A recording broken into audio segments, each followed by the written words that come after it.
మీ family future కు safe investment అంటే లాండోరా the valley, కంది, హైదరాబాద్. నమస్తే, నేను విజయ్. ఇప్పుడు అమెరికా హెచ్చరికలతో ఖచ్చితంగా ఇరాన్ కానీ చర్చలకు ఒప్పుకొని శాంతి మార్గంలో పయనించుకుంటే ముఖ్యంగా స్ట్రైట్ ఆఫ్ హార్మూజ్ను బంద్ చేస్తాం, ఇరాన్కి సంబంధించినటువంటి అన్ని షిప్పులను కూడా అడ్డుకుంటాం, ఒకవేళ గీత దాటితే ఆ షిప్పుల్ని పేల్చేస్తామంటూ కూడా అమెరికాకు సంబంధించినటువంటి నౌకా దళం ఇప్పుడు అరేబియా సముద్రంలోకి ఎంటర్ అయింది. ఏ క్షణాన ఎప్పుడైనా సరే ఇప్పుడు ఇరాన్ షిప్పుల మీద అటాక్ చేయడానికి సిద్ధంగా ఉంది. అదేవిధంగా ఇరాన్ కూడా అదే స్థాయిలో రెస్పాండ్ అయింది. ముఖ్యంగా ఒకవేళ స్ట్రైట్ ఆఫ్ హార్మూజ్ను అడ్డుకొని మా షిప్పుల్ని కానీ పేల్చేస్తే ఇదే అరేబియా సముద్రంలో ఉన్నటువంటి గల్ఫ్ ఆఫ్ ఒమన్ అలాగే పర్షియన్ గల్ఫ్ పోర్ట్లను కూడా అక్కడ కూడా అడ్డుకుంటాం, వాటిని కూడా దిగ్బంధం చేస్తామని చెప్పని ఇప్పటికే ఇరాన్ స్పష్టం చేసింది. అయితే ఇప్పుడు ప్రస్తుతం ఈ స్ట్రైట్ ఆఫ్ హార్మూజ్లో కానీ ముఖ్యంగా ఇరాన్ కూడా పేల్చేస్తాం, పోర్టులను పేల్చేస్తామంటున్నటువంటి గల్ఫ్ ఆఫ్ ఒమన్ పోర్ట్ నుంచి ప్రత్యక్ష ప్రసారంలో అక్కడ ఉన్నటువంటి తాజా పరిస్థితిని మన తెలుగు వ్యక్తి మెరైన్ చీఫ్ ఇంజనీర్ రాజశేఖర్ గారు అక్కడి నుంచి లైవ్ ద్వారా తాజా సమాచారాన్ని మనకు అందించబోతున్నారు. నమస్తే రాజశేఖర్ గారు. నమస్తే అండి. రాజశేఖర్ గారు, ప్రస్తుతం ఉన్నటువంటి టెన్షన్ వాతావరణం చాలా పెద్ద ఎత్తున ఇండియా అంతా కూడా ఆలోచిస్తుంది. మీకు అక్కడ ఇప్పుడు మీరు ప్రజెంట్ గల్ఫ్ ఆఫ్ ఒమన్ పోర్ట్లో ఉన్నారు. ఏ క్షణాన ఏం జరుగుతుందో అనేటువంటి టెన్షన్ వాతావరణం అక్కడ కూడా ఉందంటారా? ఇప్పుడు మీ అందరికీ ఒక థర్డ్ పర్సన్ గా ఇక్కడ న్యూస్ అన్ని తెలుసుకుంటున్నారు. మా పరిస్థితి ఎలా ఉందంటే యుద్ధంలో చిక్కుకున్న వాళ్ళల్లో యాక్చువల్ గా మేము ఉన్నట్టు. ఇప్పుడు శాంతి చర్చలు జరుగుతున్నన్ని రోజులు ఏదో ఒక పాజిటివ్ హోప్ ఉంది, ఒక సెటిల్మెంట్ కి వస్తారు. ఇంకెన్ని రోజులు, 40 రోజుల పాటు చేశారు కదా యుద్ధము, ఒక కొలికి వస్తుంది అనుకున్నాను. లాస్ట్ మూమెంట్ లో మళ్ళీ అది ప్రాబ్లం అయ్యి ట్రంప్ పెద్ద పెద్ద వార్నింగ్లు ఇచ్చాడు. అంటే మీరేంటి బ్లాక్ చేసేది, మేమే బ్లాక్ చేస్తాము అన్నట్టు డబుల్ బ్లాకేజ్ టైప్ లో మాట్లాడాడు. Ships strait of Hormuz cross అయ్యేటివి అని చెప్పి. ఇరాన్ ఏమో ఒకవేళ మీరు అదే పని కనుక చేస్తే ఇక్కడ ఉన్న కంట్రీస్, గల్ఫ్ కంట్రీస్ లో ఉన్న పోర్ట్స్ మీద అటాక్ చేస్తాము అని అన్నారు. ప్రజెంట్ మా షిప్ యాక్చువల్ గా ఒమాన్ కంట్రీలో పోర్ట్ లోనే ఉంది. ప్రాబ్లం ఏంటంటే ఈ శాంతి చర్చలు ఒక్క మీటింగ్ తోటి అయ్యేటివి కాదు. వాళ్ళు ఏం ఎక్స్పెక్ట్ చేస్తున్నారంటే ఒకసారి ఇట్లా బ్రేక్ ఇచ్చిన తర్వాత ఇంకొంచెం తగ్గుతారేమో అన్నట్టు యుఎస్ ఆలోచిస్తుంది, వీళ్ళేమో మేము తగ్గమో అన్నట్టు చూస్తున్నారు. మాకు ఎలా ఉంటుందంటే టెన్షన్, సరే మీరు ఏదైనా చేసుకోండి కానీ అల్టిమేట్ గా షిప్ లో వాళ్ళకి ఇబ్బంది కలగకుండా చూడడం అన్నది ఎవరి పనైనా. మా పని ఇక్కడ పని చేయడానికి వచ్చాము, అలా అని చెప్పి యుద్ధంలో ప్రాణాలు కోల్పోవడానికి రెడీగా అయితే ఎవరు ఉండరు కదా. అదే టెన్షన్ మాలో కొంచెం ఉంది ఇప్పుడు. అంటే ఇరాన్కి సంబంధించినటువంటి షిప్పులను మాత్రమే, అంటే ఇరాన్కు ఇంపోర్ట్ చేసేటువంటి షిప్ కానీ లేదంటే ఇరాన్ నుంచి ఎక్స్పోర్ట్ చేసే షిప్పులను మాత్రమే టార్గెట్ చేస్తాం, అవసరమైతే ఒకవేళ ఇవి బార్డర్ క్రాస్ చేస్తే కూడా పేల్చేస్తామని అమెరికా ప్రకటించింది. ఇప్పటికే 15 అమెరికా నావికా దళానికి సంబంధించినటువంటి వార్షిప్స్ కూడా ఇప్పుడు ప్రజెంట్ అరేబియా సముద్రంలో మోహరించున్నాయి. అంటే మీరు అక్కడ ఉన్నటువంటి మెరైన్ స్టాఫ్గా, అంటే షిప్లో మీరు ప్రయాణిస్తున్నటువంటి వ్యక్తులుగా మీతో పాటు మిగిలినటువంటి క్రూ అంతా కూడా ఎలాంటి టెన్షన్ వాతావరణంలో ఉన్నారు? అంటే ఏ స్టేట్మెంట్ ఎప్పుడు వస్తుంది, ఎలాంటి ప్రకటన వస్తుంది అనేటువంటి ఆ ఎదురు చూపులు కనిపిస్తున్నాయి అనుకోవచ్చు అక్కడ? ఇప్పుడు ప్రాబ్లం ఏంటంటే ఒక్కొక్క షిప్ ఒక్కొక్క దేశానికి సంబంధించిన షిప్ ఉంటుంది. ఇప్పుడు మా షిప్ లో ఇండియన్స్, శ్రీలంకన్స్ ఉన్నారు. కాకపోతే మా షిప్ రిజిస్టర్డ్ అయింది చైనాకి సంబంధించిన కంపెనీ. అంటే ఎవరైనా ఉండొచ్చు, ఆ ఓనర్ ఎక్కడి వాడైనా అయి ఉండొచ్చు. కాకపోతే వాళ్ళకి నచ్చినట్టుగా ఏదో ఒక కంట్రీ తోటి రిజిస్టర్ చేసుకుంటారు. మన వెహికల్స్ కి ఎట్లా రిజిస్ట్రేషన్ చేసుకుంటాం అలా చేసుకుంటారు. చైనా ఫ్లాగ్ షిప్ ఇది. ఇప్పుడు చైనా వాళ్ళ డిఫెన్స్ మినిస్టర్ యుఎస్ఏకి వార్నింగ్ ఇచ్చిండు. ఫస్ట్ టైం చైనా ఇంత డైరెక్ట్ గా వార్నింగ్ ఇవ్వడము యుఎస్ఏకి. మీరు ఇరాన్ కి చైనాకి మధ్యలో ఉన్న ద్వైపాక్షిక ఏవైతే సంబంధాలు ఉన్నాయో దాంట్లో మీరు ఇంటర్ఫియర్ అవ్వద్దు. స్ట్రైట్ ఆఫ్ హార్మూజ్ కంట్రోల్ అన్నది ఇరాన్ చేతుల్లోనే ఉంది కాబట్టి మేము వాళ్ళతోటి ఏదైతే ఇంధన ఒప్పందాలు ఉన్నాయో, వాణిజ్య ఒప్పందాలు ఉన్నాయో అట్లనే కంటిన్యూ అవుతాయి. మా షిప్స్ అక్కడికి అయితే ఇరాన్ పోర్ట్లకి బయటికి కూడా వస్తాయి స్ట్రైట్ ఆఫ్ హార్మూజ్ నుంచి అన్నట్టు వాళ్ళు డైరెక్ట్ చెప్పారు. ఇప్పుడు పరిస్థితి ఏంటంటే అటు యుఎస్ఏ వార్నింగ్ ఇచ్చింది, ఇరాన్ కూడా ఇచ్చింది, చైనా ఇచ్చింది. ఇన్ని దేశాలు వార్నింగ్లు ఇచ్చి మా పరిస్థితి ఎలా ఉంటదంటే మేము చెప్పాం కదా, కంపెనీ వాళ్ళని చెప్పాము, మీరు ఏమైనా కానీ స్ట్రైట్ ఆఫ్ హార్మూజ్ క్రాస్ చేయండి అని అంటారు అనుకోండి ఒక షిప్ కి. ఇప్పుడు ప్రాబ్లం ఎక్కడ వస్తుంది అంటే ఏ కంట్రీ ఎప్పుడు ఏ విధంగా అటాక్ చేస్తుందో తెలియదు కదా. ఇరాన్ వాళ్ళు ఈ మైండ్స్ పెట్టి అటాక్ చేయడము స్టార్ట్ చేసిండ్రు. తర్వాత ఇప్పుడు యుఎస్ వాళ్ళేమో మేము బ్లాక్ చేస్తామని చెప్పి వాళ్ళ నేవీ షిప్స్ ని పెట్టారు. మీరేంటి బ్లాక్ చేసేది, మా మధ్యలో ఎందుకు ఇంటర్ఫియర్ అవుతున్నారు అని చెప్పి మళ్ళీ చైనా ఇంటర్ఫియర్ అవుతుంది. ఏది జరుగుతుందో మాకే ఒక క్లారిటీ లేదు. నిజం చెప్పాలంటే ఆ దేశ అధ్యక్షులకు కూడా క్లారిటీ లేదు. కాకపోతే ఇక రిస్క్ చేసి డబ్బు సంపాదించే ఇక ట్రేడ్ ఎట్లాగో జరగాలి. మనము ఏమనుకుంటామంటే మన ఇండియాకి నష్టం కలగొద్దు, క్రూడ్ ఆయిల్ రావాలి, ఎల్‌పీజీ రావాలి అన్నది ఒక పెద్ద ఆలోచనే. కానీ అల్టిమేట్ గా ప్రతి ఒక్కరికి వాళ్ళ వాళ్ళ బిజినెస్ కావాలి కాబట్టి రిస్క్ చేసి మీరు ఎట్లైనా క్రాస్ చేయండి అని అంటారు. అక్కడ మాకు ఇబ్బంది వస్తుంది. ఎస్, రాజశేఖర్ గారు, ఒక్కసారి మీరు షిప్లో ఉన్నారు, చాలా స్పష్టంగా కనిపిస్తుంది. అక్కడ ఉన్నటువంటి మీరున్నటువంటి ఒమన్ పోర్టుకు సంబంధించినటువంటి అక్కడున్న సముద్ర జలాలను ఒకసారి చూపించే ప్రయత్నం ఏమైనా చేస్తారా మా వ్యూవర్స్ కోసం? యాక్చువల్గా ఏంటంటే ఇవన్నీ పర్మిషన్ ఉండదు. బట్ నేను ఆ పోర్ట్ కి సంబంధించిన ప్లేస్ ని డైరెక్ట్ చూపించలేను, ఎందుకంటే వీళ్ళు సీసీటీవీలు అవన్నీ పెడతారు. బట్ మీకు ఇబ్బంది లేకపోతే వీళ్ళకి స్టార్టింగ్ ఎప్పుడైతే యుద్ధం మొదలైందో అప్పుడు ఇదే పోర్ట్ లో ఇప్పుడు మా షిప్ ఉన్న ప్లేస్ కి ముందటనే ఇక్కడ వాటర్ కనిపిస్తున్నాయి కదా, అక్కడే ఒక డ్రోన్ పడ్డదంట. ఇక్కడ డ్రైడాక్ అని చెప్పి ఇంకో పోర్ట్ ఉంటుంది, అక్కడ కూడా అటాక్ జరిగింది అనమాట. ఫైర్ యాక్సిడెంట్స్ అవన్నీ అయ్యాయి. ప్రెసెంట్ అయితే నేను డైరెక్ట్ ఇది సెక్యూరిటీ అంటే మీ వెనకున్నటువంటి ఆ జలాల్లోనే ఇప్పుడు ప్రెసెంట్ ఏమైనా జరగచ్చు అనేటువంటి ఒక టెన్షన్ ఉంది. ప్రెసెంట్ ఇప్పుడు మీరైతే ఒమన్ పోర్ట్ లోనే మీరు అక్కడ లంగర్ వేస్తున్నారు, అంటే ట్రావెల్ చేస్తున్నారా లేదంటే షిప్ ఆగుందా ప్రెసెంట్? లేదు, మా షిప్ పోర్ట్ లో ఆగుంది ఇప్పుడు. ప్రజెంట్ అయితే యాంకరింగ్ అయింది అంతే, యాంకర్ అయింది. రైట్. అలాగే రాజశేఖర్ గారు, ఇప్పుడు స్ట్రైట్ ఆఫ్ హార్మూజ్ కి ఒమన్ పోర్ట్ కి ఉన్నటువంటి డిస్టెన్స్ ఎంత? ఇప్పుడు అంతా కూడా ఇష్యూ అంతా కూడా స్ట్రైట్ ఆఫ్ హార్మూజ్, ఎక్కడైతే అటు ఒమన్ ఇరాన్ మధ్యలో ఉన్నటువంటి ఆ చిన్న పాయ, అంటే ఆ నెక్ దగ్గర నుంచే ఇప్పుడు అంతా కూడా టెన్షన్ నడుస్తుంది. వాటర్ మైన్స్ ఏర్పాటు చేశారు. సో అక్కడ వేరే, అంటే ఇరాన్ పర్మిషన్ లేకుండా క్రాస్ చేస్తే వాటిని పేల్చేస్తామని కూడా ఇరాన్ ఇప్పటివరకే చెప్పింది. సో వాటి పర్మిషన్తోనే చాలా షిప్స్, మన ఇండియన్ షిప్స్ కూడా క్రాస్ అవుతూ వస్తున్నాయి. అయితే ఇప్పుడు ఇరాన్ ఏమంటుందంటే ఒకవేళ అమెరికా అటాక్ చేస్తే దగ్గరలో ఉన్నటువంటి ఒమాన్ పోర్ట్ మీద కూడా మేము బంద్ చేస్తామంటారు. అంటే పోర్టును క్లోజ్ చేస్తారా లేదంటే షిప్పుల మీద అటాక్ చేస్తారా ఏంటి? అసలు ఇరాన్ ఇచ్చినటువంటి స్టేట్మెంట్ మీద మీకు ఎలాంటి క్లారిటీ ఉంది? ప్రస్తుతానికైతే మీరు ఫస్ట్ అడిగినట్టు ఒమాన్ అన్నది 2 parts గా ఉంటుంది. ఒకటి మీద పార్ట్ ఏమో స్ట్రేట్ ఆఫ్ హార్మోస్ దగ్గర నెక్ పాయింట్ ఏదైతే ఉందో అక్కడ మీద నార్త్ పార్ట్ ఉంటుంది. తర్వాత యుఏఈ వస్తుంది, దాని కింద మళ్ళీ మెయిన్ ల్యాండ్ ఒమాన్ ఉంటుంది అనమాట. సో ఇప్పుడు వీళ్ళు యుఎస్ఏ వాళ్ళు స్ట్రేట్ ఆఫ్ హార్మోస్ ని మేము ఇట్లా అడ్డుకుంటాము అన్నట్టు అన్న తర్వాత వీళ్ళు ఏం చేశారంటే వాళ్ళని భయపెట్టే క్రమంలో యుఎస్ఏ ఆ వార్నింగ్ ఇచ్చింది. సో వీళ్ళని మళ్ళీ భయపెట్టాలి అని చెప్పి గల్ఫ్ కంట్రీలో ఉన్న పోర్ట్స్ ని అటాక్ చేస్తాము అని చెప్పి ఇరాన్ వాళ్ళు అన్నారు. సో వాళ్ళకి ఇప్పుడు ఇరాన్ వాళ్ళు డైరెక్ట్ యుఎస్ మీద అటాక్ చేయలేరు, అది ఎక్కడో దూరంలో ఉంటది, అంత టెక్నాలజీ లేదు. వాళ్ళకి అందుబాటులో ఉన్నది ఏంటి, గల్ఫ్ కంట్రీస్ ని అటాక్ చేస్తే ఆబ్వియస్ గా యుఎస్ మీద ప్రెషర్ వస్తుంది అని అంటారు. వాళ్ళు అనుకుంటే అది కూడా చేస్తారు, ఎందుకంటే ఒక్కసారి వాళ్ళ చేతుల నుంచి చేజారిపోతుంది స్ట్రేట్ ఆఫ్ హార్మోస్ కంట్రోల్ అన్నప్పుడు వాళ్ళు ఆ పని చేస్తారు. సో ఇట్ ఆల్ డిపెండ్స్, ఎవరి ముందు ఏ యాక్షన్ తీసుకుంటారు, దాని తర్వాత ఏం రియాక్షన్ వస్తుంది అన్నది పెద్ద క్వశ్చన్ మార్క్. సో పోర్ట్స్ మీద అటాక్ చేయడానికి వాళ్ళేమి సంకోచించారు, ఎందుకంటే పేరుకి ఇవన్నీ ముస్లిం కంట్రీస్ అయినా కానీ వాళ్ళ దేశం మీదకి వస్తే కనుక వేరే గల్ఫ్ కంట్రీస్ మీద అటాక్ చేస్తాము అన్నట్టు ఇంతకుముందు ఈ 40 days వార్ లో వాళ్ళు చేసిందే అది. సో ఆబ్వియస్ గా పోర్ట్స్ మీద కూడా అటాక్ చేసే ఛాన్సెస్ ఎక్కువ ఉన్నాయి. సో ఒమన్ పోర్ట్ నుంచి, అంటే స్ట్రైట్ ఆఫ్ హార్మూజ్ క్రాస్ చేసి వచ్చి ఒమన్ పోర్ట్ దగ్గర లంగర్ వేసినటువంటి ఆ షిప్స్ మీద అటాక్ చేస్తారా లేదంటే ఒమన్ పోర్ట్ నుంచి బయట దేశాలకు వెళ్ళేటువంటి ఆ షిప్స్ మీద లేదంటే ఆ పోర్ట్ మీద అటాక్ చేస్తారా? ఇప్పుడు యుఎస్ఏ ఏమన్నది, ఇరాన్ తోటి ఏవైతే బిజినెస్ చేస్తున్నారో ఇరాన్ దగ్గర నుంచి లోడ్ అయ్యి చైనాకి, వాళ్ళు డైరెక్ట్ చైనా పేరు తీయలేదు, ఇండియా పేరు తీయలేదు. వాళ్ళు డైరెక్ట్ పేరు తీయకుండా ఇరాన్ తోటి ఎక్కువ బిజినెస్ చేయాలి అనుకుంటుంది చైనానే. వాళ్ళ 80% of the crude oil exports చైనాకే పంపుతుంది. సో చైనాకి పేరు డైరెక్ట్ తీయకుండా ఆ ఇరాన్కి వెళ్ళే పోర్ట్స్ నుంచి వచ్చే షిప్స్ అన్న పేరుని యూజ్ చేసింది.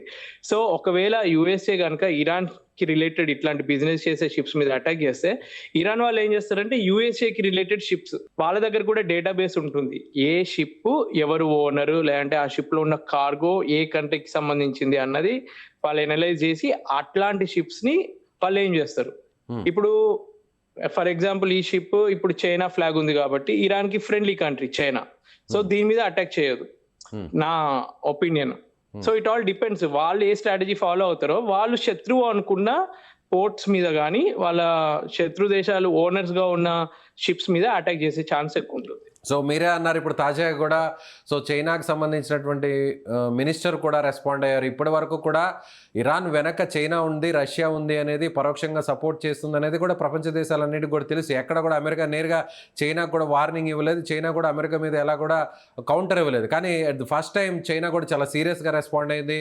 ఇరాన్తో మేము చేస్తున్నటువంటి వ్యాపార సంబంధాలు, ద్వైపాక్షిక సంబంధాలని క్వశ్చన్ చేయడానికి, అడ్డుకోవడానికి మీరెవరు, స్ట్రైట్ ఆఫ్ హార్మూజ్ మీద రైట్స్ అన్నీ కూడా ఇరాన్కు ఉన్నాయి, ఎట్టి పరిస్థితుల్లో కూడా ఒకవేళ మీరు ఎంటర్ అయితే మేము దీనికి ఒప్పుకోమని చైనా చెప్తుంది. సో ఇప్పుడు అమెరికా వర్సెస్ చైనాగా మారుతుందా? అలాంటి టెన్షన్ వాతావరణం ఏమైనా ఉందా? నిజం చెప్పాలంటే చైనా కొంచెం ప్రాక్టికల్ గా ఆలోచిస్తుంది. అంటే వాళ్ళకి బిజినెస్ ఎలా జరగాల అన్నది వాళ్ళు ఫస్ట్ ఇంపార్టెన్స్ ఇస్తారు.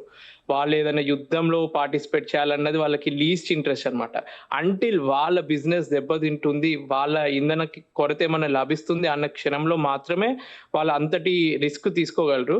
సో వాళ్ళకి బిజినెస్ ప్రాబ్లం అవుతుంది కాబట్టి అంత పెద్ద రియాక్షన్ వాళ్ళు ఇచ్చిండ్రు. ఎట్ ద సేమ్ టైం వాళ్ళ ఫారెన్ మినిస్టర్ ఏమన్నారంటే ఈ మిడిల్ ఈస్ట్ లో జరుగుతున్న ఈ యుద్ధ వాతావరణం తగ్గిపోవాలి, శాంతి జరగాలి, స్టెబిలిటీ రావాలి అన్నట్టు పరోక్షంగా అట్లాంటి స్టేట్మెంట్స్ కూడా ఇస్తున్నారు. సో ఎక్కడ నెగ్గాలో ఎక్కడ తగ్గాలో వాళ్ళకి తెలుసు. ఐ మీన్ మీరు ఎప్పుడైనా చూసారా ఈ మొత్తం యుద్ధంలో ఎక్కువ లాభపడింది అంటే చైనా ఇంకా రష్యా. వాళ్ళు డైరెక్ట్ గా యుద్ధంలో ఇన్వాల్వ్ అవ్వకపోయినా యుఎస్ ఏమో నేనే ప్రపంచానికి పెద్ద అన్న లెవెల్లో వాళ్ళు రోజుకి బిలియన్స్ డాలర్స్ వాళ్ళు నష్టపోతున్నా గానీ ఒక ఈగో అన్నది ఉంటది అనమాట.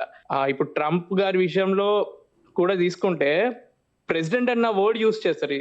అంటే ఒక ప్రపంచానికి ప్రెసిడెంట్ అన్న వర్డ్ టైప్ లో వాళ్ళు మెంటాలిటీ ఉంటుంది. అమెరికానే ఫస్ట్ అన్న మెంటాలిటీలో వాళ్ళు ఎంత ఈగోకైనా పోయి ఖర్చు చేస్తారు. కానీ చైనా అట్లా కాదు. అది ఒక బిజినెస్ ఓరియంటెడ్, డెవలప్మెంట్ ఓరియంటెడ్ గా వాళ్ళకి ఎంతవరకు అవసరమో అంతనే ఇన్వాల్వ్ అవుతుంది. వాళ్ళు డైరెక్ట్ గా వార్కి అయితే వెళ్ళరు అన్నది నా ఒపీనియన్. సో అలాగే ఇరాన్తో 15 సంవత్సరాల తర్వాత తిరిగి మనం ఇరాన్ నుంచి కూడా క్రూడ్ ఆయిల్ని ఇంపోర్ట్ చేసుకుంటున్నాం. ఫస్ట్ టైం రీసెంట్గానే ఒక షిప్ కూడా ట్రావెల్ చేస్తూ వచ్చింది. ఇప్పుడు ఇరాన్కి సంబంధించినటువంటి అంటే మన ఇండియాకు వస్తున్నటువంటి షిప్స్ మీద అటాక్ చేస్తారు అనేటువంటి భయం ఏమన్నా అక్కడ షిప్స్లో ట్రావెల్ చేస్తున్నటువంటి క్రూ కానీ, కెప్టెన్స్ కానీ, ఇంజనీర్స్లో ఆ టెన్షన్ ఏమన్నా ఉందా? వారితో ఏమన్నా మాట్లాడడం జరిగిందా మీరు? ఇన్ని రోజులు ఇంతకుముందు జరిగిన యుద్ధంలో కొన్ని షిప్స్ అయితే మన ఇండియాకు వచ్చాయి. LNG, LPG ships, crude oil ships. మన దగ్గర ఉన్న అడ్వాంటేజ్ ఏంటంటే మనం అన్ని దేశాలతోటి ఫ్రెండ్లీగా ఉండాలి. అంటే మనది అంత ఫుల్లీ డెవలప్డ్ కంట్రీ కాదు. అందుకే యుఎస్ తోటి ఫ్రెండ్లీగా ఉంటాము, ఇరాన్ తోటి ఫ్రెండ్లీగా ఉంటాము, చైనా తోటి కూడా ఫ్రెండ్లీగా ఉండాల్సిన అవసరం ఉంది మనకి. సో అందుకే మనము డైరెక్ట్ మన షిప్స్ మీద అటాక్ జరుగుతుంది అంటే డైరెక్ట్ ఇప్పుడు చైనా ఎంత గట్టిగా అయితే వార్నింగ్ ఇచ్చిందో ఆ రేంజ్ లో మన వాళ్ళు ఇవ్వలేకపోతున్నారు. అంటే ఏం జరుగుతుందో చూద్దాము అన్న ఆలోచనతోటి ఓకే సిచ్యువేషన్ చేజాడిపోయినప్పుడు ఏమైనా యాక్షన్ తీసుకుందాం అన్నట్టు చూస్తున్నారేమో. హోప్ఫుల్లీ ఏంటంటే ఇప్పుడు ట్రంప్ ఒక సైకాలజీ ప్రకారం ఏంటంటే మ్యాడ్ మ్యాన్ థియరీ అని ఒకటి ఉంటుంది. తన ఆలోచన విధానం ఎట్లుంటది అంటే నేను ఎప్పుడు ఏం చేస్తున్నావు ప్రపంచ దేశాల వాళ్ళకి తెలియొద్దు, అట్లుంటే వేరే వాళ్ళలో ఒక టెన్షన్ రేజ్ అవుతుంది, నేనే డిమాండ్ చేసినా వాళ్ళు ఒప్పుకునే ఛాన్స్ ఉంటుంది అన్న లెవెల్లో ఆ మ్యాడ్ మ్యాన్ ఫిలాసఫీ తను యూజ్ చేస్తాడు. అది మన ఇండియా ఏం చేస్తుందంటే ఓకే ఒకసారి పెద్ద వార్నింగ్ ఇచ్చినప్పుడు తగ్గుదాం మనము, ఒకవేళ మళ్ళీ సిచ్యువేషన్ అంతా నార్మల్ అయినప్పుడు మనం అడ్వాంటేజ్ తీసుకుందాం అన్న లెవెల్లో మన వాళ్ళు ఉంటారు. అంత స్ట్రిక్ట్ గా మన ఇండియా అయితే యాక్షన్ తీసుకున్నట్టయితే నాకు అనిపించలేదు. ఇంతకుముందు మీడియాలో చాలా మంది అన్నారు షిప్స్ క్రాస్ అవుతున్నప్పుడు మన ఇండియన్ నేవీ వచ్చి హెల్ప్ చేసింది షిప్స్ కి అని చెప్పి. ఇప్పటి వరకు ప్రాక్టికల్ నిజం చెప్పాలి అంటే స్ట్రెయిట్ ఆఫ్ హార్మోస్ లోపలికి యుఎస్ నేవీ రాలేదు, ఇండియన్ నేవీ రాలేదు, ఎవ్వరు రాలేదు. ఆ స్ట్రెయిట్ ఆఫ్ హార్మోస్ అన్నది ఇప్పటి వరకు మొత్తం ఇరాన్ కంట్రోల్లోనే ఉంది. ఈ దాటిన తర్వాత గల్ఫ్ ఆఫ్ ఒమన్ ఎక్కడైతే సేఫ్ లొకేషన్ అనుకుంటామో అక్కడనే మన ఇండియన్ నేవీ కానీ యుఎస్ వాళ్ళ షిప్స్ కానీ ఉన్నాయి. ప్రజెంట్ ఎట్లాంటి కండిషన్ ఉందో తెలీదు. యుఎస్ వాళ్ళు లోపలికి ఎంటర్ అయ్యారేమో, అది ఇక న్యూస్ చూస్తే గానీ తెలియదు మాకు. ఎస్ రాజశేఖర్ గారు, మీరు ట్రావెల్ చేస్తూ ప్రజెంట్ ఇప్పుడు వచ్చినటువంటి వార్ స్టేట్మెంట్ వల్ల హోల్డ్ అయ్యారా, లేదంటే ఏం జరుగుతుంది మీ ట్రాన్స్పోర్టేషన్ ట్రావెలింగ్ సంబంధించి ఏం జరుగుతుంది? ఇప్పుడు మీరు ట్రంప్ మొన్న ఒక స్టేట్మెంట్ ఇచ్చారు, ఏ దేశం అయితే స్ట్రెయిట్ ఆఫ్ హార్మోస్ క్రాస్ చేయడానికి టోల్ కట్టి బయటకు వచ్చిందో ఆ షిప్స్ మేము వదలము అని చెప్పి. ఇప్పుడు అందుకే ఏదైనా వీడియోలో ఏదైనా ఓపెన్ అప్ అయ్యి నేను చెప్పలేకపోతున్నా. ఇప్పుడు ఈ షిప్ టోల్ కట్టి బయటకు వచ్చిందా అన్నది కూడా ఓపెన్ గా నేను చెప్పలేని పరిస్థితి. సో ఎక్కడి నుంచి వచ్చారని కూడా చెప్పలేని పరిస్థితి, ఎక్కడి నుంచి వచ్చారని కూడా చెప్పలేను. ఎందుకంటే నేను యాజ్ ఎ వర్కర్ నేను ఈ షిప్ లో ఉన్నన్ని రోజులు కొన్ని రూల్స్ ఫాలో అవ్వాలి. అందుకే ఏ పోర్ట్ నుంచి ఏ పోర్ట్ కి వచ్చామన్నది చెప్పలేను కానీ బట్ ఎవరికి జరగాల్సిన బిజినెస్ వాళ్ళకి జరుగుతుంది. వాళ్ళకు ఒక 500 కోట్ల ప్రాఫిట్ వస్తుంది అనుకుంటే 18 కోట్లు కట్టడానికి ఎవరైనా వెనకాడరు. వాళ్ళకి బిజినెస్ జరగాలి. అట్లా కట్టే వాళ్ళు కట్టి బయటకు వచ్చిన వాళ్ళు చాలా మంది ఉన్నారు. పైకి ఎవరైతే అఫీషియల్ గా వచ్చారో వాళ్ళు ఇప్పుడు ఇండియాకి ఈ షిప్లు వచ్చాయని చెప్పి మనకి ఎలా తెలిసింది? అది క్రాస్ అయ్యి ఇండియాకి వచ్చింది కాబట్టి మనకు తెలిసింది. అలా చెప్పకుండా వచ్చిన షిప్స్ ఎన్నో ఉన్నాయి. అవి బయటకు రావంతే. ఎస్, మీరు ప్రజెంట్ ఉన్నటువంటి షిప్ అది ఎల్పిజిదా లేదంటే క్రూడ్ ఆయిల్ సంబంధించిన షిప్? ఇది క్రూడ్ ఆయిల్ కి సంబంధించింది. ఓకే, ఇది ఒమన్ లో ప్రజెంట్ అయితే పోర్ట్ అయితే యాంకర్ అయితే అయింది ప్రజెంట్ అయితే. అవునండి. సో టెన్షన్ వాతావరణం అయితే చాలా స్పష్టంగా కనిపిస్తుంది. సో రీసెంట్గా ఈ 1 month పీరియడ్లో మీరు ఏమన్నా స్ట్రైట్ ఆఫ్ హార్మోజ్ ఏమన్నా క్రాస్ చేశారా వేరే షిప్లో? సో అలా అక్కడ ఎలాంటి వాతావరణం ఉంది? స్ట్రెయిట్ ఆఫ్ హార్మోజ్ యాక్చువల్గా నా దగ్గర అది క్రాస్ చేస్తున్నప్పుడు, నేను మా షిప్ క్రాస్ అయినప్పుడు, అంటే మామూలుగా సినిమాలలో చూపిస్తారు కదా, ఒక స్పై ఏజెంట్ తెలియకుండా ఎట్లయితే క్రాస్ చేస్తారో, అంటే రిస్క్ చేస్తారో, అట్లాంటి ఆపరేషన్ ఇప్పుడు స్ట్రెయిట్ ఆఫ్ హార్మోజ్ క్రాస్ చేస్తున్నప్పుడు మేము అందరం ఫేస్ చేసాము. అలా అని చెప్పి ప్రతి డీటెయిల్ ఎంత సమయం పట్టింది ఆ స్ట్రెయిట్ ఆఫ్ హార్మోజ్ ఆ నెక్ పాయింట్ ని క్రాస్ చేయడానికి? ఆ నెక్ పాయింట్ అందరు ఇంతకు ముందు యుద్ధానికి ముందు మధ్యలో నుంచి క్రాస్ అయ్యేది. ఒక 5 nautical అంత డిస్టెన్స్ ఉంటుంది అనమాట. అక్కడ నుంచి అన్ని క్రాస్ అయ్యేటి. ఇప్పుడు స్ట్రెయిట్ ఆఫ్ హార్మోజ్ క్రాస్ చేయడం అంటే ఇరాన్ కి సంబంధించిన క్వేషమ్ ఐలాండ్ అండ్ లారెక్ ఐలాండ్ అని చెప్పి వాళ్ళ ల్యాండ్ వరకు వెళ్ళి ఆ ఐలాండ్ దగ్గర నుంచి వెళ్ళి షిప్లు వెళ్తున్నాయి. అంటే వాళ్ళు చెప్పిన లొకేషన్ బట్టే రూట్ ని బట్టే వెళ్తాయి అనమాట. అలా రూట్ క్రాస్ అయ్యి వెళ్ళాము. అది క్రాస్ అవ్వడం అంటే ఓవరాల్ గా మొత్తం మేమున్న పోర్ట్ నుంచి అది మొత్తం దాటి బయటికి రావడానికి 24 hours మినిమం పట్టుద్ది. ఆ మెయిన్ నెక్ పాయింట్ అనేది క్రాస్ అవ్వడానికి 2 గంటలు పట్టుద్ది, ఏదైతే డేంజర్ స్పేస్ అని అనుకుంటామో. సో అది మామూలుగా ఈ మధ్యలో ఉన్న రూట్ లో ఏ షిప్స్ ఇప్పుడు వెళ్ళడానికి డేర్ చేయవు. ఎందుకంటే వాళ్ళు ఇష్టం వచ్చినట్టు సీ మైన్స్ పెట్టిళ్ళు, మందు పాత్రలు సముద్రంలో వేసిళ్ళు. కొన్ని ఇంటర్నేషనల్ మీడియా కథనాలు ఏంటంటే అవి ఎక్కడెక్కడున్నాయో వాళ్ళకే ఐడియా లేదు. ఆ టెన్షన్ లో వాళ్ళన్ని వేసేసిండ్రు, ఏ షిప్స్ వెళ్ళొద్దు ఆ రూట్ లో, మెయిన్ రూట్ లో అని చెప్పి. అవి కొన్ని అప్పుడప్పుడు ఆ జిపిఎస్ సిగ్నల్ లొకేట్ చేసే ఇన్స్ట్రుమెంట్స్ కూడా అవి ఆ మెయిన్ మైన్ కి డిస్కనెక్ట్ అయ్యే ఛాన్స్ ఉంటుంది. మైన్ ఒక దగ్గర అదొక దగ్గర ఉండే ఛాన్స్ కూడా ఉంటుంది. సో అందుకే మాక్సిమం షిప్స్ అయితే ఇప్పుడు ఆ మెయిన్ ఇంతకు ముందు యుద్ధానికి ముందు వెళ్ళే రూట్ అయితే ఫాలో అయ్యే ఛాన్సెస్ లేవు. వాళ్ళు చెప్పిన రూట్ లోనే వెళ్ళేటట్టు ఉంది. సో మీకైతే ఆ టెన్షన్ ఉంటుంది, కింద ఆ వాటర్ మైన్స్, సీ మైన్స్ ఉన్నాయి కాబట్టి ఎక్కడ టచ్ అవుతాయి, ఎక్కడ బ్లాస్ట్ అవుతాయి అనే ఆ టెన్షన్ అయితే ప్రతి ఒక్కరు ట్రావెల్ చేసే ప్రతి షిప్లో ఉన్న క్రూకి ఆ టెన్షన్ ఉంటుంది. ఆ టెన్షన్ ఉంటుంది. ఇంతకుముందు మేము క్రాస్ చేసినప్పుడు ఆ టెన్షన్ ఎందుకు లేదు అంటే ఈ న్యూస్ బయటికి రాలేదు. అంటే వాళ్ళు పెట్టిన లొకేషన్స్ కాబట్టి, వాళ్ళు సేఫ్ లొకేషన్ సేఫ్ రూటే మాకు ఇచ్చిన కాబట్టి ఆ సైకలాజికల్ ఫీల్ ఉంటుంది కదా, ఆ ఫీలింగ్ తోటి కొంచెం ధైర్యం చేసి వెళ్ళాము. ఇరాన్ వాళ్ళ పర్మిషన్ ఉంది కాబట్టి ప్రాబ్లం ఏం లేదు అన్నట్టు. కాకపోతే ఇప్పుడు పరిస్థితి మారి మళ్ళీ స్ట్రెయిట్ ఆఫ్ హార్మోజ్ మీరు దాటాలి అంటే మాత్రం చాలా మంది సంకోచిస్తారు వెళ్ళడానికి. ఎందుకంటే ఆ సీమైన్స్ గురించి ఇరాన్ వాళ్ళకి అంత ఐడియా లేనప్పుడు అనేది ఒక క్వశ్చన్ మార్క్ ఉంటుంది కాబట్టి ఆ భయం అయితే ఉంది ఇప్పుడు. సో మీకైతే ఎక్కడ కనిపించదు ఇక్కడ సీమైన్ ఉంది. సో ఈ వాటర్లో సీమైన్ అనేది కూడా మీరు ట్రావెల్ చేస్తున్న అటు కెప్టెన్కి కానీ ఎవరికి కూడా షిప్లో ఉన్న వాళ్ళకి తెలియదు కింద ఏముంటుంది. అవి సముద్రం అంత వాస్ట్ గా ఉంటుంది, అంత కనిపెట్టే అంత టెక్నాలజీ అయితే లేదు. సో హోప్ఫుల్లీ వాళ్ళే క్లియర్ చేస్తారేమో తర్వాత ఇన్ ఫ్యూచర్ లో అంత నార్మల్ అయిన తర్వాత. సో ప్రజెంట్ అయితే ఒక టెన్షన్ వాతావరణం కంటిన్యూ అవుతుంది మీతో సహా. అక్కడ ఎప్పుడు ఏం జరుగుతుంది అనేటువంటి ఒక భయం అయితే వెంటాడుతుంది. కొన్ని రోజులు పీస్ టాక్స్ అవుతున్న రోజులు తగ్గిపోతుందిలే, ఏం టెన్షన్ ఉండదులే అని ఒక సేఫ్టీ ఉంటది. తర్వాత మళ్ళీ ఒక్కొక్క ట్వీట్ ఇచ్చిన తర్వాత మళ్ళీ టెన్షన్ పెరుగుతూ ఉంటది. అది హార్ట్ అంటే ఈసీజీలో మనకి పెరిగినట్టు టెన్షన్ పెరగడం తగ్గడం ఇప్పుడు ఆల్మోస్ట్ అలవాటు అయిపోయింది ఈ లైఫ్ మాకు. ఐ మీన్ ఏం కాదులే, ఈ జరిగేదేదో జరుగుద్ది, మనమేమో ఆపలేము, అది పెద్ద పెద్దోళ్ళు చూసుకునే పనులు, మా పని ఏదో మేము చేసుకుందాము, సేఫ్ గా ఉండేటట్టు చూసుకో, అలర్ట్ గా ఉండి ఒకవేళ ఇన్ కేస్ ఏదైనా ఎమర్జెన్సీ జరిగితే మేము ఎట్లా ప్రికాషన్స్ తీసుకోవాలి, ఎట్లా సేఫ్ గా బయటపడాలి అన్న ఆ థాట్ లో ఉన్నాం. సో స్ట్రైట్ ఆఫ్ హార్మోజ్ మీద ఇప్పటి వరకు యుద్ధ భయం ఉండేది. ఇప్పుడు ప్రజెంట్ ఆ యుద్ధ భయం కాస్త ఇరాన్ స్టేట్మెంట్తో, ఇరాన్ ప్రకటనతో నేరుగా ఇప్పుడు ఒమన్ పోర్ట్ మీద కూడా ఆ భయం వచ్చింది. ప్రజెంట్ ఇప్పుడు మీరు ఒమన్ పోర్ట్ దగ్గర ఉన్నారు. సో మీకు ఇక్కడ ఇండియా నుంచి మీ కుటుంబ సభ్యులు, మీ బంధువులు అందరూ కూడా కాల్ చేసి భయపడుతున్నారా?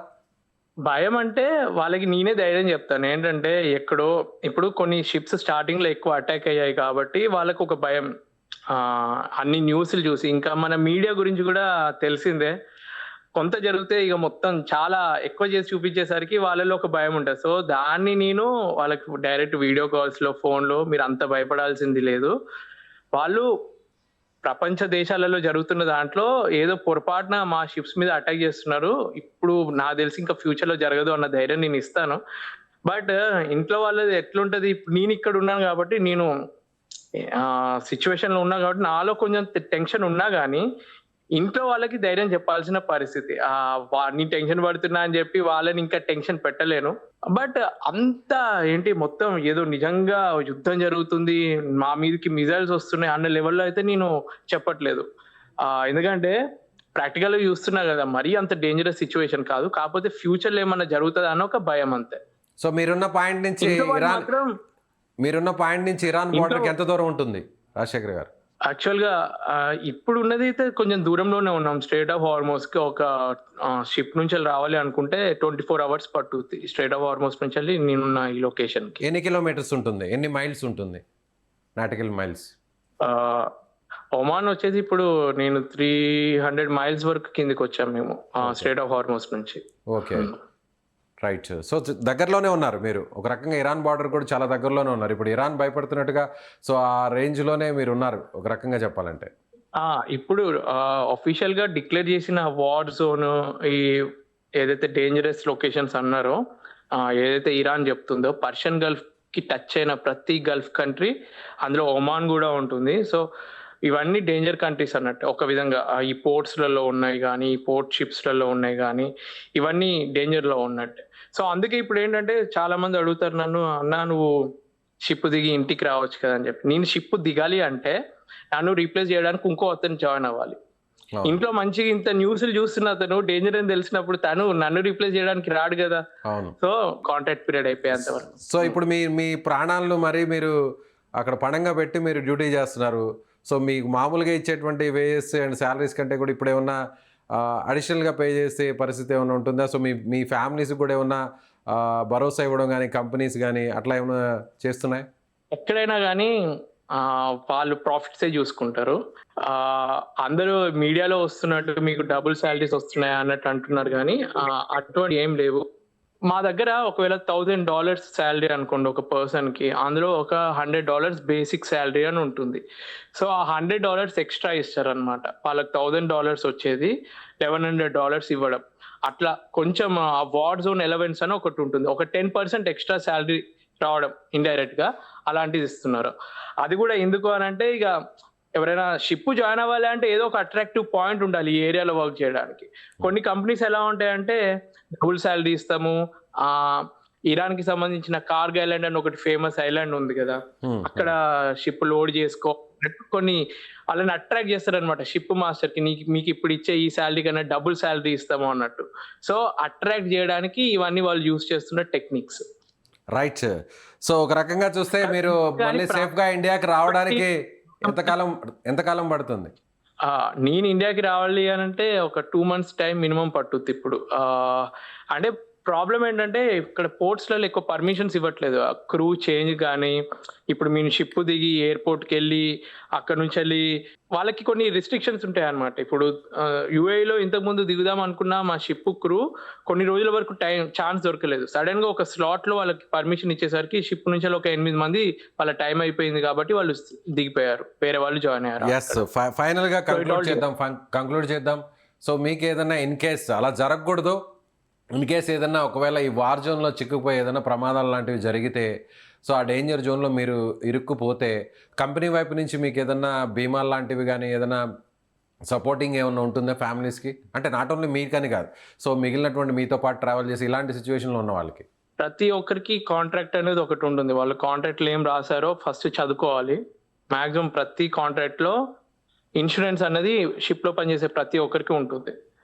సో మామూలు కండిషన్స్లో ఏదైనా జరిగితే ఒక ₹1,00,000 ఇన్సూరెన్స్ వస్తుంది అనుకుందాం. వార్ జోన్లో కనుక ఇలా జరిగితే దానికన్నా డబుల్ వస్తుంది అనమాట. సో రిస్క్ ఏదైతే పెరిగిందో దానికి తగ్గట్టు డబుల్ వస్తుంది బెనిఫిట్స్, ఇన్సూరెన్స్ బెనిఫిట్స్, బీమా ఫెసిలిటీస్ అన్నారు కదా, అటువంటిది. ఇప్పుడు అవన్నీ సెకండ్ కానీ, బట్ అట్లాంటి ఒక వార్ జోన్లో ఉన్నప్పుడు ఇట్లాంటి ఫెసిలిటీస్ అయితే ఉంటాయి. రైట్ అండి. Thank you so much Rajasekhar గారు. అక్కడ ఉన్నటువంటి తాజా సమాచారాన్ని మా సుమన్ టీవీ వ్యూవర్స్కి అందించారు. సో మీరు కూడా సేఫ్గా తిరిగి రావాలని, వారికి సంబంధించి ఎలాంటి ఇబ్బందికర పరిస్థితులు ఫేస్ చేయకూడదని మేము కూడా మనస్ఫూర్తిగా కోరుకుంటున్నాం. ఎస్, ఇది ఒమన్ నుంచి. సో ఇరాన్ ఇప్పటికే హెచ్చరిక చేసింది, ఎట్టి పరిస్థితుల్లో పర్షియన్ గల్ఫ్లో ఉన్నటువంటి అన్ని పోర్ట్స్ని కూడా బ్లాక్ చేస్తాం. ఒకవేళ అమెరికా మా పోర్ట్ నుంచి వచ్చేటువంటి షిప్స్ని టార్గెట్ చేస్తే, అటాక్స్ చేస్తే, సో ఖచ్చితంగా ఒమన్తో పాటు పర్షియన్ గల్ఫ్లో ఉన్నటువంటి అన్ని పోర్ట్స్ని కూడా టార్గెట్ చేస్తామని చెప్పని ఇరాన్ చెప్పింది. ప్రజెంట్ ఇప్పుడు ఒమన్ పోర్ట్ నుంచి అక్కడ తాజా సమాచారాన్ని మన తెలుగు వ్యక్తి మెరైన్ చీఫ్ ఇంజనీర్ రాజశేఖర్ గారు లైవ్ ద్వారా మనకి అక్కడి నుంచి అందించారు. సో మీరేమనుకుంటున్నారు రాజశేఖర్ గారు చెప్పినటువంటి అప్డేట్స్ గురించి, ఆయన ఇచ్చినటువంటి ఇన్ఫర్మేషన్ గురించి? So Iran statement and China statement, అలాగే అమెరికా చేస్తున్నటువంటి చర్యల గురించి మీరేమనుకుంటున్నారో మీ అభిప్రాయాన్ని కామెంట్ బాక్స్లో తెలియజేయండి. Thank you so much.